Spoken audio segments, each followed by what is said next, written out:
ന്യൂനപക്ഷ വർഗീയതയുടെ അഴിഞ്ഞാട്ടമാണ് UDFന് വിജയം സമ്മാനിച്ചതെന്ന് പറഞ്ഞ CPM കണ്ണൂർ ജില്ലാ സെക്രട്ടറി കെ രാഗേഷിനെയും പിന്തുണച്ച പിണറായി വിജയനെയും തള്ളി നാഷണൽ ലീഗ്. അപക്വമായ പ്രസ്താവനയാണ് രാഗേഷ് നടത്തിയതെന്ന് organising secretary NK Abdul Aziz media വണ്ണിനോട് പറഞ്ഞു. മതം നോക്കിയാണ് മുസ്ലിങ്ങൾ വോട്ട് ചെയ്തതെങ്കിൽ തലശ്ശേരിയിൽ LDF വിജയിക്കില്ലെന്നും അദ്ദേഹം പറഞ്ഞു. നാഷണൽ ലീഗ് സംസ്ഥാന ഓർഗനൈസിംഗ് സെക്രട്ടറി NK അബ്ദുൽ അസീസാണ് നമ്മളോടൊപ്പം ചേരുന്നത്. ഇപ്പോൾ തെരഞ്ഞെടുപ്പ് തോൽവിക്ക് പിന്നാലെ CPM കണ്ണൂർ ജില്ലാ സെക്രട്ടറി കെ രാഗേഷ് ചില പ്രസ്താവന നടത്തി. അദ്ദേഹം പറയുന്നത് മതം നോക്കി വോട്ട് ചെയ്തതുകൊണ്ടാണ് ഇങ്ങനെ ഒരു തോൽവി ഉണ്ടായതെന്നുള്ളതാണ്. അതിനെ നാഷണൽ ലീഗ് യോജിക്കുന്നുണ്ട്. ഞങ്ങൾ ഒരിക്കലും അത്തരമൊരു പ്രസ്താവനയോട് യോജിക്കുന്നില്ല. കാരണം അത് അദ്ദേഹത്തിൻ്റെ പ്രസ്താവന തികച്ചും അനുചിതവും അസമയത്തുള്ളതും അപക്വവുമായ ഒരു പ്രസ്താവനയായിട്ടാണ് ഞങ്ങളതിനെ വിലയിരുത്തുന്നത്.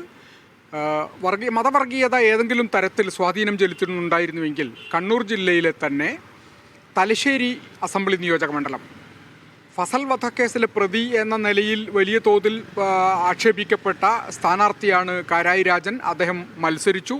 വലിയ തോതിലുള്ള വിജയം അദ്ദേഹത്തിനുണ്ടാവുകയും ചെയ്തു.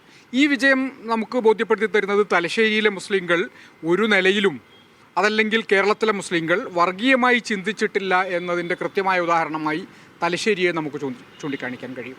മറ്റൊരു പ്രധാനപ്പെട്ട കാര്യം, കേരളത്തിൽ ന്യൂനപക്ഷങ്ങൾക്ക് ഒട്ടും സ്വാധീനമില്ലാത്ത പല നിയോജക മണ്ഡലങ്ങളിലും UDF സ്ഥാനാർത്ഥികൾ ജയിക്കുകയും സിറ്റിംഗ് MLAമാരായ LDF സ്ഥാനാർത്ഥികൾ തോൽക്കുകയും ചെയ്തത് നമുക്ക് കാണാൻ കഴിയും. അവിടെയൊന്നും ന്യൂനപക്ഷ വർഗീയത എന്ന നിലയിൽ തെരഞ്ഞെടുപ്പിൽ സ്വാധീനിച്ചിട്ടില്ല എന്ന കാര്യത്തിൽ ഒരു സംശയവുമില്ല.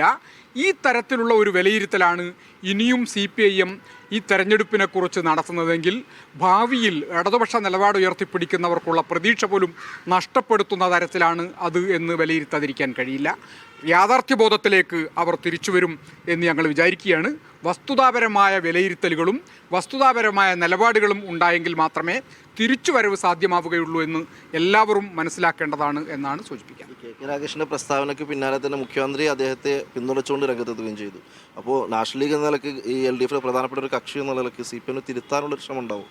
തീർച്ചയായിട്ടും തിരുത്തേണ്ടതാണ് എന്ന് തന്നെയാണ് ഞങ്ങൾക്ക് സൂചിപ്പിക്കാനുള്ളത്. മുൻ മുഖ്യമന്ത്രി നേരത്തെ യാഥാർത്ഥ്യബോധത്തോടു കൂടി കാര്യങ്ങളെ കണ്ടിട്ടുള്ളയാളാണ്. അദ്ദേഹം ഏത് രൂപത്തിലാണ് അതിനോട് പ്രതികരിച്ചത് എന്ന് ഞങ്ങൾക്കറിയില്ല. ഏതായിരുന്നാലും ഈ ഒരു പ്രസ്താവനയും പ്രതികരണവും യാഥാർത്ഥ്യബോധത്തോടു കൂടിയുള്ളതല്ല. സ്വന്തം പരാജയം മറച്ചുവെക്കുന്നത് മറ്റുള്ളവരുടെ തലയിലേക്ക് കെട്ടിയേൽപ്പിക്കാനുള്ള ഒരു ശ്രമം അതൊരിക്കലും ഉചിതമല്ല എന്നതാണ് ഞങ്ങളുടെ നിലപാട്. LDF നേതാക്കളോട് ഞങ്ങളിത് പറയും. ആ തരത്തിൽ തിരുത്തലുണ്ടാവണം എന്ന് ഞങ്ങൾ ആവശ്യപ്പെട്ടിട്ടുണ്ട് നേരത്തെ തന്നെ. ഇനിയും അത്തരം ആവശ്യങ്ങളുമായി ഞങ്ങൾ മുന്നോട്ട് പോവുകയും ചെയ്യും. ഈ തിരുത്തലിന് നാഷണൽ ലീഗ് കൂടി ഭാഗമാക്കാവുമെന്നുള്ളത് കൂടിയാണ് ഓർഗനൈസിംഗ് സെക്രട്ടറി പറയുന്നത്. ക്യാമറാമാൻ നിഖിൽ കോട്ടലിക്കൊപ്പം സലാം മുഹമ്മദ്, മീഡിയ 1 കോഴിക്കോട്.